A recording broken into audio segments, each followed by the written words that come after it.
I want to do this, bro.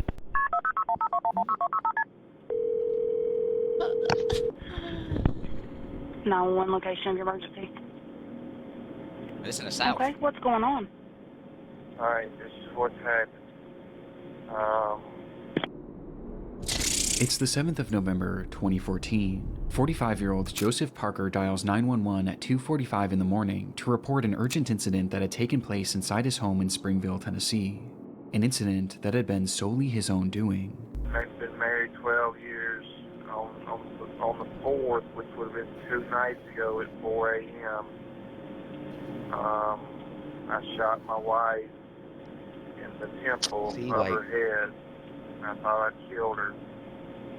And I put her in the freezer out in the garage.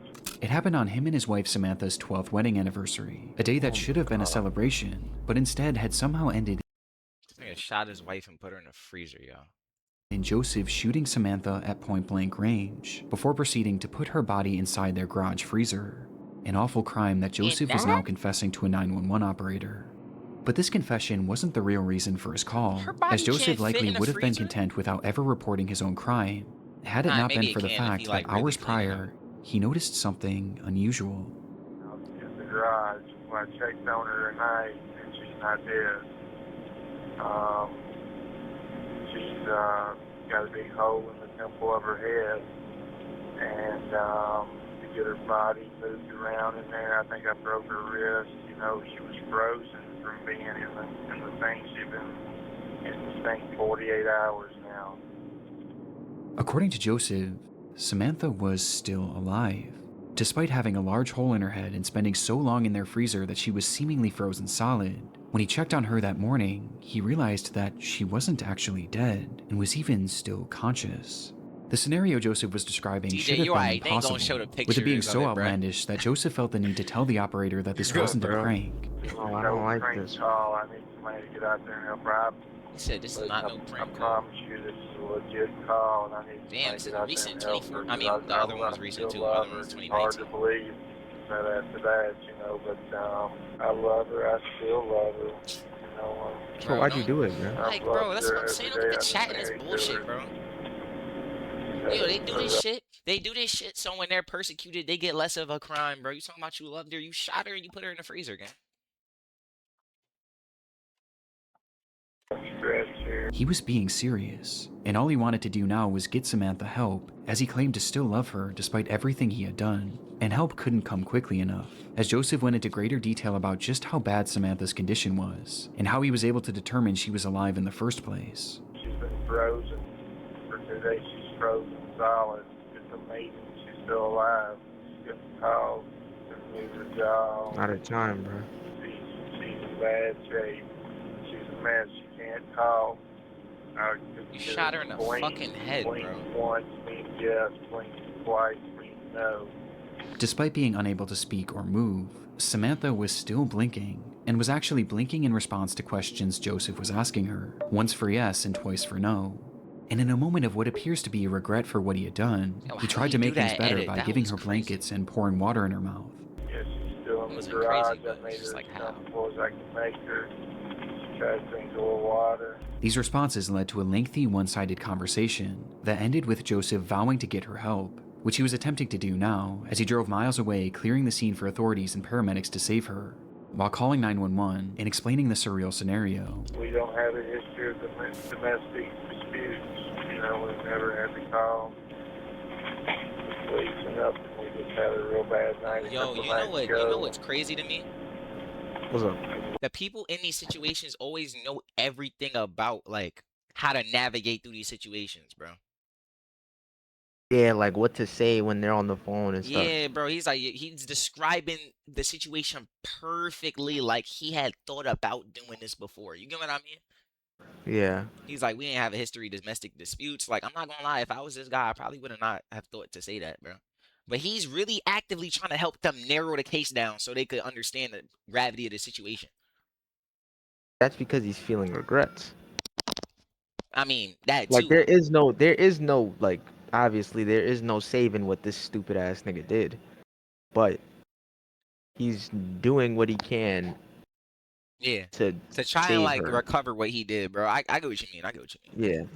Like, although there's no recovering, he's trying to recover. Like, I don't Waving know. the He gun wants. around. Got myself in trouble. The two had a happy and healthy marriage that, for whatever reason, had Obviously turned not, sour Nicholas. on their anniversary, in what he referred to as a real bad night, where something in Joseph had snapped. But despite admitting to kinda the look murder, weird he made too, it bro. clear that he had no intention of going to prison. He just wanted to make sure that Samantha was He safe, said he had no Don't want intention to of get going to arrested jail. tonight and all that. telling the operator that they'll find You're her in the going freezer down, bro. before ending the call shortly after. You go to the garage, you can't yell for you. You can't yell. But you go to the garage, and that's where you'll see her once This you nigga's get a to the monster, garage. bro. Sure enough, when authorities entered Joseph and Samantha's home and ventured into the garage, they would see Samantha's red hair flowing out from the side of the freezer, Yo. and inside, they would find Samantha herself, frozen completely solid with a gunshot wound to her head, in the same exact manner that Joseph had described. But other than this, it was clear that Joseph's retelling of events was flawed, to say the least, as Samantha hadn't just been placed inside the freezer, she had been jammed inside of it, as if he was desperate to get her to fit inside. So much so that he actually I sawed literally off said she would not be able to fit in that. her left leg, He along with sawed her making a leg series off. of other cuts to her body to get her to fit. And this wasn't even the most damning revelation, with the most important having to do with Samantha's condition. Just by looking at her, it was clear to the first responders that Samantha was dead, and had been dead for days, likely having been killed instantly by the gunshot, meaning that the blinking Joseph had witnessed was entirely hallucinated. It never could have happened, and yet that was his reality, and he fully believed it. Upon the discovery, Joseph quickly became the #1 most wanted man in Tennessee, and Yo. In Tennessee, nigga, you should be the most wanted in America. Nah, that's for like the terrorists and shit. That's for them. That's for Oh, them yeah. niggas that did the shit to the girls last episode. They should have been the most wanted, bro. No, they need to be most wanted in the world. Yeah, Like, that was crazy. But yo, this nigga shot and killed his wife, sawed her leg off. I'm not even gonna say threw her in there. He stuffed her in there. He forcefully shoved her in there, and hallucinated her. You were right, bro. You were right. This nigga felt remorse or some shit, and then started to hallucinate that she was still alive while she was in there. These niggas said the gunshot killed her on impact. that same day, police would track down his vehicle as he appeared to have been trying to flee the state. But the officers got to him first, pulling him over Nigga and try then to get up surrounding his out of there. vehicle, drawing their Talking about he guns and don't wanna get preparing for arrested. anything. Look at this But crazy just as ass Joseph had dude, said on bro. the phone, Bitch he ass had no nigga. interest in going to jail. Man And that killed was something himself. he was dead serious about. Pussy. When officers finally got his car door opened, they would find Joseph Parker in the driver's seat, dead from a self-inflicted gunshot Fucking wound to the bitch, head. bro. People like this, I His just death made fucking it impossible hate, to bro. fully confirm why he had taken Samantha's life Like, that that's the night, part but that I reports hate. seemed to That's indicate the that he part had that I hate. recently lost his job, and the couple was experiencing financial hardships, putting their home in Yo. danger of foreclosure, with this perhaps being the reason the two were arguing on their anniversary.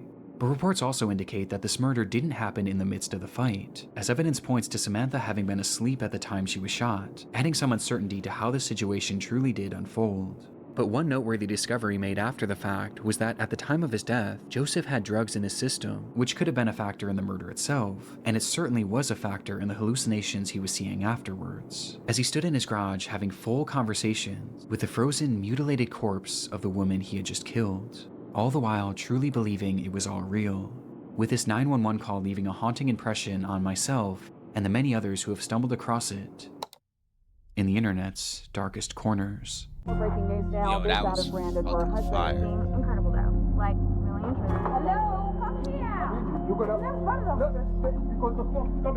This dude Nick, man. Used to be a nightmare. You can Yo, this blame nigga. I can't tell no wholesome stories, bro. Like, tired of this. Yo, I'm not gonna lie, the next stream we doing is gonna be a lighthearted stream, bro. It has to be, bro. We watching like the internet's happiest, fucking jolliest, most go lucky corners ever, bro. Do you ever feel like you're being watched? Don't What do can- this. No. Don't do this, bro. Don't do this, bro. Don't This is an start, ad. This is bro. an ad. Don't start with that bullshit. Jennifer Sheffield. Okay, let me just. Probably.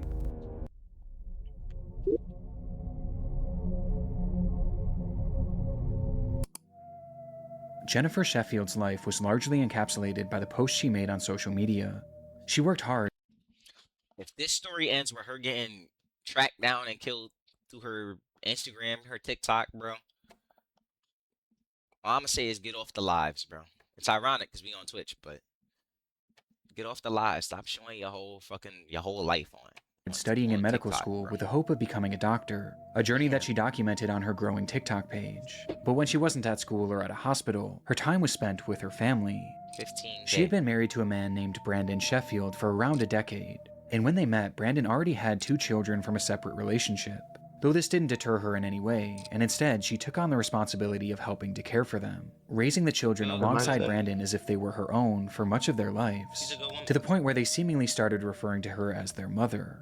A role that she thrived in, as she frequently posted pictures and videos alongside them. And the same was also true for her being a wife, as she loved to share her memories and moments with Brandon, cultivating this image of the perfect family and the perfect pair. No, I don't But think on it was social him. media, things are rarely ever as they seem. And on the That's what I 10th was of about to say. December 2024, Jennifer would drop a bombshell on her followers. So, about to be a newly single mom, and I am in the middle of a divorce. My Oh, never husband mind. is being incredible though, like really and truly, like we're working together, everything's great, we're splitting everything down the middle, like, you know, everything is good. After approximately 10 years of marriage, Jennifer announced that she and Brandon were getting a divorce. There was no explanation for why, just the simple fact that they were separated and had already started the divorce process. Something that was reiterated by both of their Facebook relationship statuses as they shifted to single around the same time. Despite the sad and even shocking news, it was clear that they were handling it better than most. There didn't appear to be any resentment between them, as Jennifer described Brandon as having been incredible throughout the process, supporting her in any way possible. Which was obviously good not only for them, but for their children, who were top of mind for the pair. It is a very civil divorce with our daughter in mind, and I really appreciate that. However, you know, I'm gonna be on my own. It's actually so wholesome how she says like her daughter, bro. He will be helping with her. He will be supporting her. A lot of times, bro, you know step families don't really be integrating like that. Like, I'm really thankful for that, and that I will not have to worry so much about supporting her. It was apparent that there was some kind of custody split being discussed between them, which isn't really made fully clear in the video. But what was clear was how grateful Jennifer was for Brandon's support. But even with this help, this marked the first time in Jennifer's adult life that she was really on her own. I've never done this before. I've never been on my own before. So yeah, if you just have any tips, like, I would really appreciate it, because like I'm a little scared right now. It was uncharted territory and something that she was understandably nervous about. But despite her fears, Jennifer maintained an optimistic attitude. And thankfully at this point, the divorce itself was going about as well as it could be. They were both supportive of each other, they were both thinking of the children, and there seemed to be no bad blood between them. Though, as I said before, on social media, things are rarely as they seem. Oh my gosh, bro. What if she's the killer? We have more breaking news now. This out of Brandon, where a husband and wife are dead following a murder. According to Brandon police, the couple was found on Toulon Street this morning after family conducted a welfare check on 30-year-old Jennifer Sheffield. 18 days after posting this video, praising Brandon Sheffield for the incredible way he had been handling their divorce, He killed her. both Jennifer and Brandon would be found dead inside their Mississippi home. God. That morning, family members arrived at the house to perform a welfare check, but noted signs of foul play outside, leading to them calling the police. Inside, officers discovered the pair lying next to each other. Each had a single gunshot wound to the head, with one thing being blatantly obvious. Brandon Sheffield had been the one to pull the trigger both times, shooting Jennifer before turning the gun on himself. What happened that night isn't fully understood, but the motive is fairly clear. This was likely the result of the divorce that Brandon had supposedly been handling so well, though obviously there seemed to be more going on behind the scenes. Perhaps the violence was spurred on by the holiday season and Brandon's realization that this would be their last as a married couple. Or perhaps he just wanted Jennifer all to himself. And if he couldn't have her, no one could. Since her murder, Jennifer's video has become a morbid piece of internet history, and just seeing how full of hope she was is heartbreaking in hindsight. And because of Brandon's actions, not only was Jennifer robbed of her future, but these children were robbed of their mother figure and their father figure all in one night. What a coward, bro. And making this even more devastating, some articles have claimed that one of these children was actually in the house during the shootings.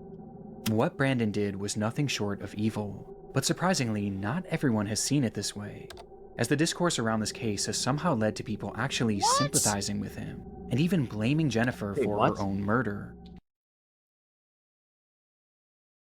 They're blaming her for Sadly, getting murdered, this is suicided, bro. Look what this nigga just said.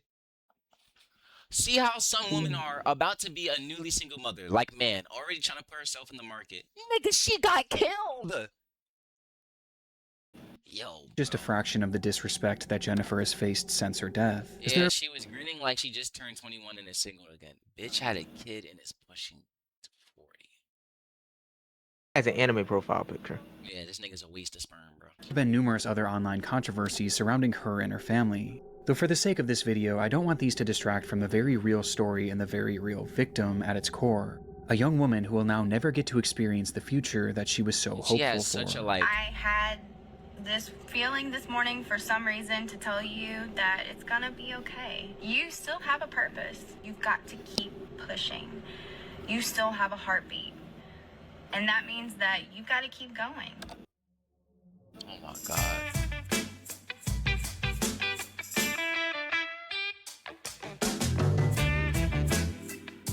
Bro, this stream is pretty much just a lesson to be grateful, bro.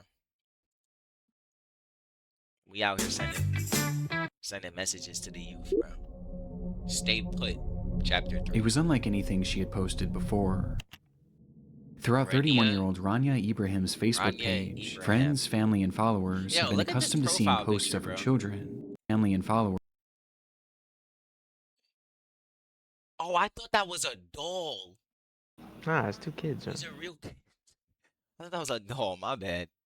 Have been accustomed to seeing posts of her children, various religious texts, and other media from her day-to-day life. Okay. But on June 14th, 2017, Rania would begin her very first live stream, and it was clear from the start that something had gone 6-minute terribly live wrong. stream. Yeah, if the live stream is like 10 minutes, it's a sign, bro. Okay, don't open the front door. You're going to bring the smoke in. Okay. You're not going to be able to breathe. Your children scared maybe someone outside. They're in the other flat. Are you sure? They've gone into the other flat. The footage is from Rania's perspective, as she and another woman discuss what lies behind the front door of the apartment unit they were in. The woman, believed to be 33-year-old Isra Ibrahim, told her not to open the door as it would let the smoke in, while Rania insisted that people might still be out there and in danger, eventually leading to her peeking outside, and in turn giving us a glimpse inside their nightmare situation. There's too much smoke here. Okay, I'm not opening it. الله لا إله إلا الله في حريق في العمارة لا حول ولا قوة إلا بالله العلي العظيم يا الله.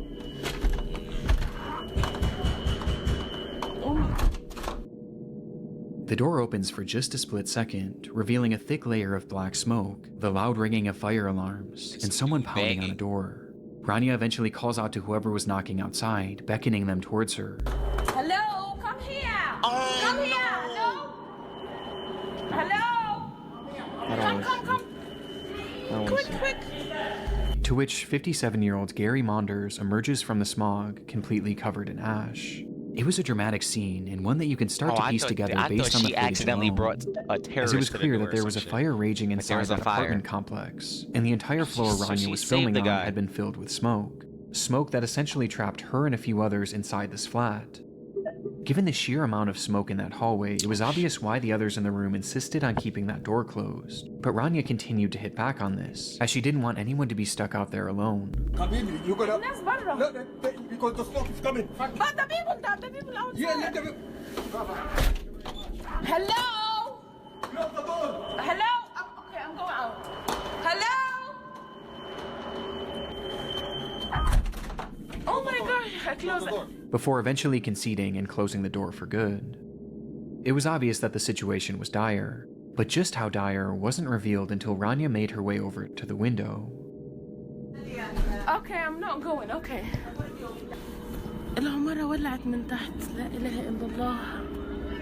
Yo, what did I miss? They were 23 stories in the air, in the highest floor of the Grenfell Tower, located in North Kensington, London, England, where Rania and hundreds of others lived. And now, somewhere in that high-rise, was a growing fire. العمارة كلها ولعت من فوق لتحت. احنا في آخر دور هو اللي لسه ما ولعش يا ربنا يستر إن شاء الله. لا حول ولا قوة إلا بالله العلي العظيم. As she looks out the window, Rania tells her viewers that she believes the fire had started from the bottom of the structure and was quickly working its way up to them, with it now being just one floor below them. But officially, this wasn't the story that Rania and the others in the room were being told, as each time they would dial 999, the operators would tell them that the fire was generally contained and leave them with one clear instruction: stay put. This was the name of a nationwide rescue policy for all high-rise fires that stated that people should stay in their flats and wait for rescue as opposed to trying to escape on their own, as buildings like these were made from thick concrete and should hypothetically keep fires relatively contained in the flat that they started in for an estimated time period of around 2 hours. And considering that this fire had started roughly 1 hour before Rania's stream, they should have been relatively safe until rescue crews got to them. And when looking outside, the fire wasn't even noticeable, meaning it was possible it was still contained and had simply been producing a lot of smoke. But that belief was far too optimistic for reality.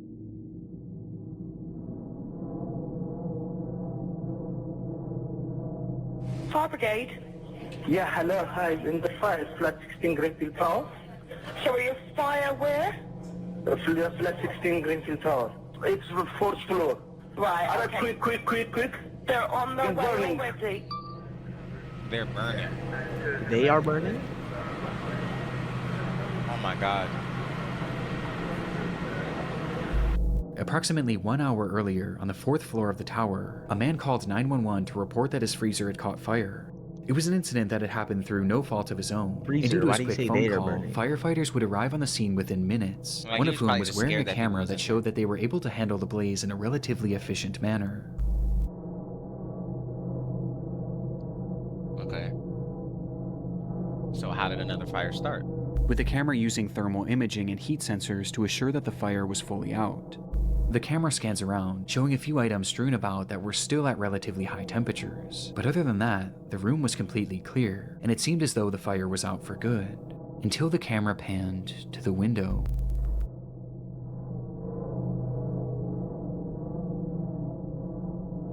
Oh. Revealing scorching hot droplets of debris falling from the outside like molten rain. What? The fire had spread above them and was now burning up the side of the building in a manner that was completely unprecedented and defied any sort of logic based on the firefighters' knowledge of the scene. And by the time they even realized what was happening, things were already out of hand.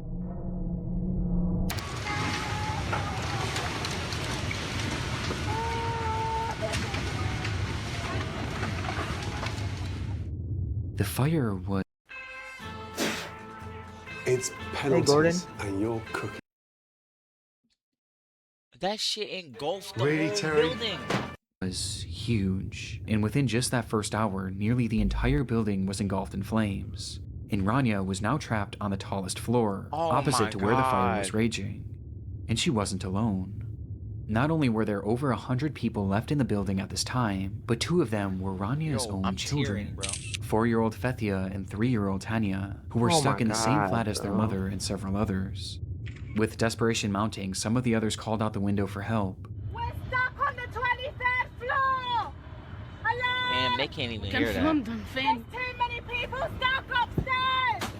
Until the stream went dark roughly 6 minutes later. بدكم يلا السلام عليكم نعم. Close these windows because the smoke can go to the... Despite things looking grim for the group on the 23rd floor, there was still some optimism about their rescue, as even 30 minutes after the stream had ended, those in the group were told once again by 999 operators to stay put, with the operator even telling them that the fire was contained to the 4th floor, which clearly wasn't the case. Rania's sister later spoke to the media about a phone call that they had shared around the same time, where she begged Rania to try and leave, recalling, "She did not. She respected and trusted and believed that they are coming to rescue them." And by this point, there were hundreds of rescuers on the scene, along with multiple helicopters flying around Bro, them. this is which why I never even paid attention to them school shits, bro. That used to just be like, leave in a formal, orderly line, leave in a structured line, leave it.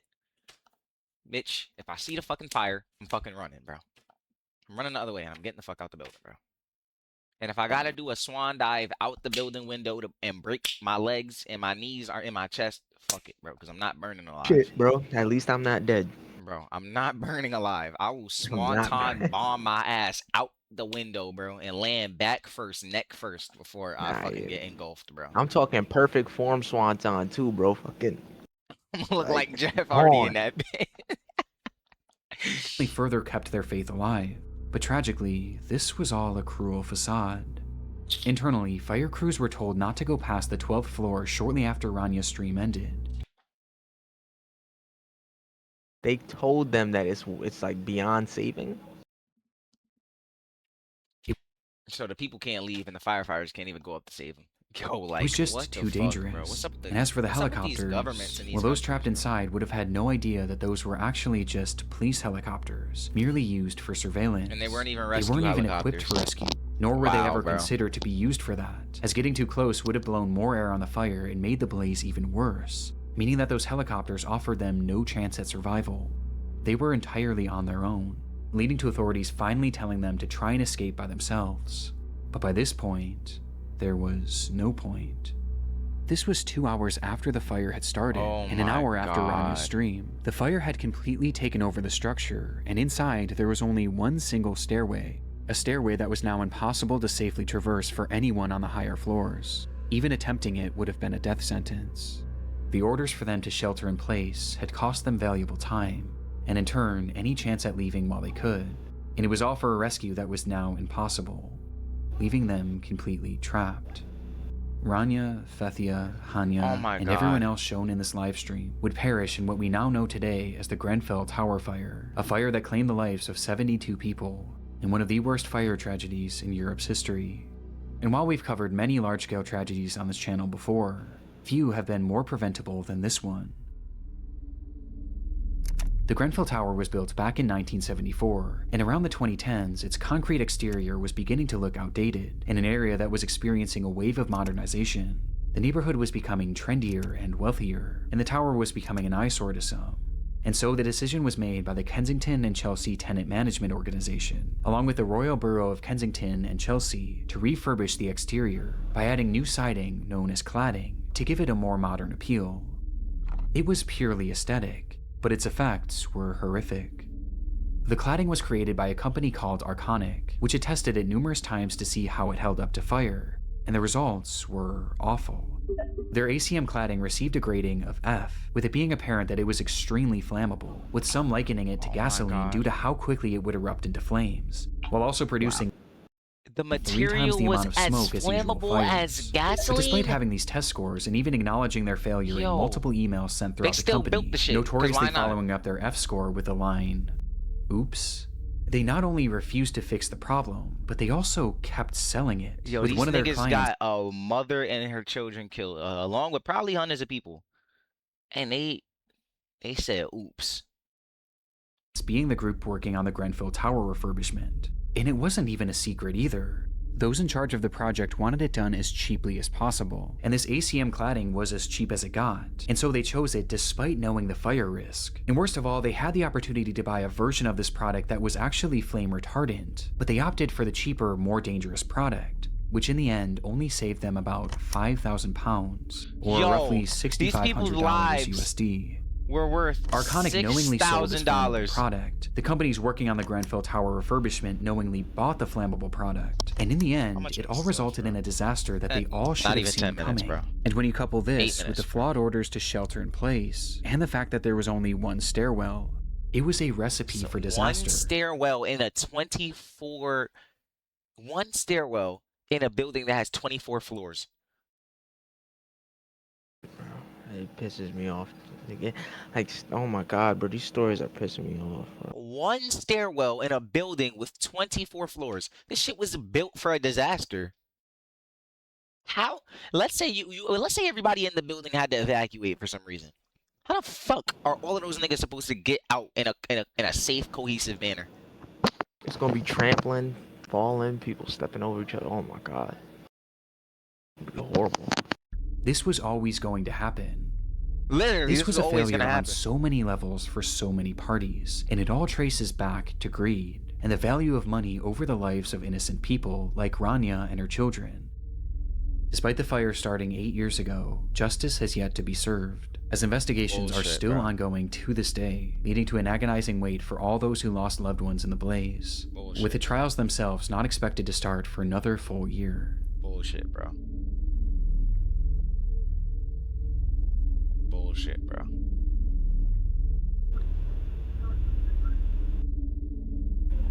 Bullshit, bro.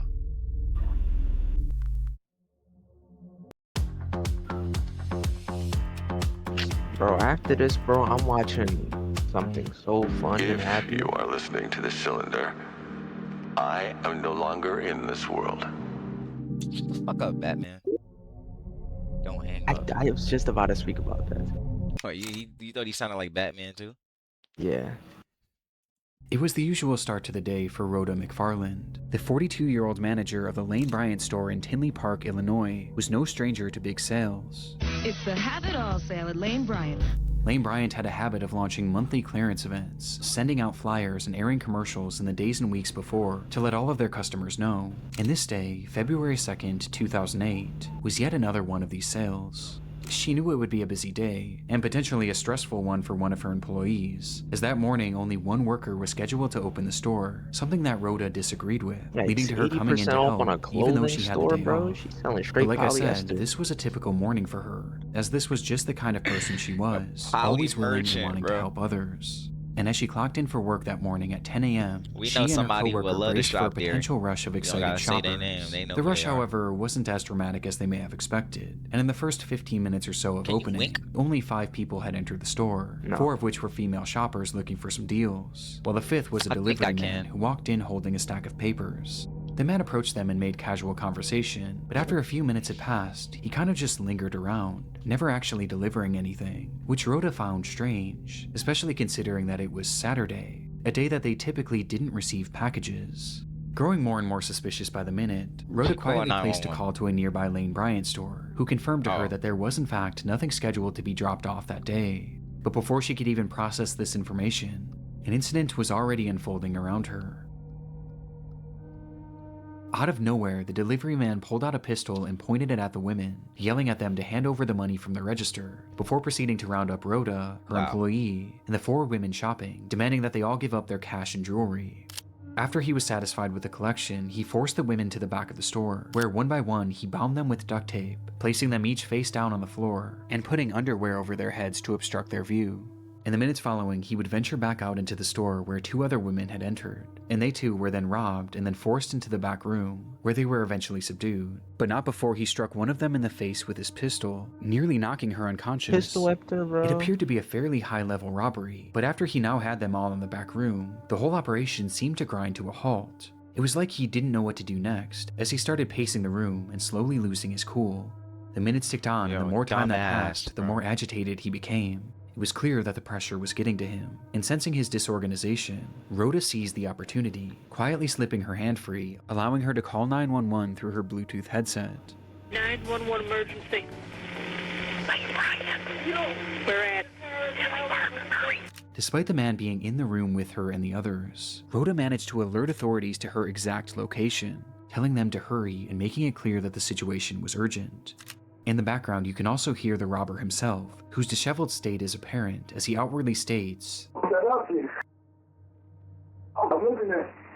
the operator was on it, quickly dialing dispatch and telling Rhoda not to hang up. Stay on the line. Let me get you to Tinley Park. Don't hang up. Though within just a split second, the call disconnected. By some stroke of good fortune, there was actually an officer in that shopping center only about 100 feet away, and from the time that Rhoda made that call, the officer managed to arrive on the scene within just a few minutes. Okay. He rushed inside the store, but inside he found nothing, until he made his way over to that back room. Inside, he would find them. 6 women with underwear over their heads, lying on the floor, each one having been shot execution style just seconds after Rhoda's 911 call. It was a mass murder, but in the midst of this awful scene, one thing was missing. The guy? The killer himself. Oh my And so fucking authorities God. flooded the area, scanning and searching all over for the gunman, who was described as a black man with a husky build and a single braid that fell to his right cheek that ended in green beads. And the reason they knew exactly what he looked like wasn't because of security footage, as at the time the store didn't even have any CCTV cameras, but instead, it was because one of the women actually survived. When the man began his executions, he moved his way over to the employee that Rhoda came in to help, and when he fired his gun, she moved at just the right moment, causing the bullet to graze her neck, to which she proceeded to then play dead so that the man wouldn't notice, and thankfully he didn't. Her testimony is the reason why we know exactly what this man looks like, and why we know what those moments were like before the shooting. But despite this, after doing a thorough search of the area, even utilizing a helicopter, there was no trace of the killer. CCTV footage from a neighboring store showed that just before Rhoda made that call to 911, 2 large SUVs pulled up in front of the building right after the shooting likely occurred. It's believed that both of these SUVs were involved in some way, with one potentially being a lookout and the other likely being the getaway car, explaining how he would have gotten away so quickly. Not to mention that the store was located right near the entrance of an interstate, which could have taken them out of the state extremely quickly. That was 18 years ago, and today neither the shooter nor the drivers have ever been identified, marking a rare instance in which a mass shooting in America went unsolved, leaving us with so many unanswered questions to this day, with one of the biggest being the motive. Police have labeled this as a robbery gone wrong, which does seem to be the case, but why Lane Bryant? And why come in the morning when there was next to no cash in the register? I mean, in total, the killer only made off with about $200, and that's including the cash he stole from the women. One of the main theories today is that the killer had planned on taking customers hostage as they entered the store, but perhaps he grew frustrated at the lack of customers that day, until he eventually noticed that Rhoda was making a 911 call, which caused him to panic and start shooting. But what always gets me about this is that he never covered his face at any point, which makes me wonder if he was planning on killing these women all along. Though if that's true, how could this ever have been worth it? Due to just how bizarre this whole situation is, some have posed other theories, like perhaps this was someone with a drug addiction who was looking for quick cash to get his next fix, perhaps explaining his rapidly deteriorating behavior, or even that the suspect was actually a woman who never got caught because police were primarily looking for a male. But it's impossible to know for sure at the moment, and might not ever be known, as despite having survivor testimony, an exact description of this man's face and body, his voice, and even his DNA, which was discovered under one of the victim's fingernails, we still have no idea who this man is, or where he went.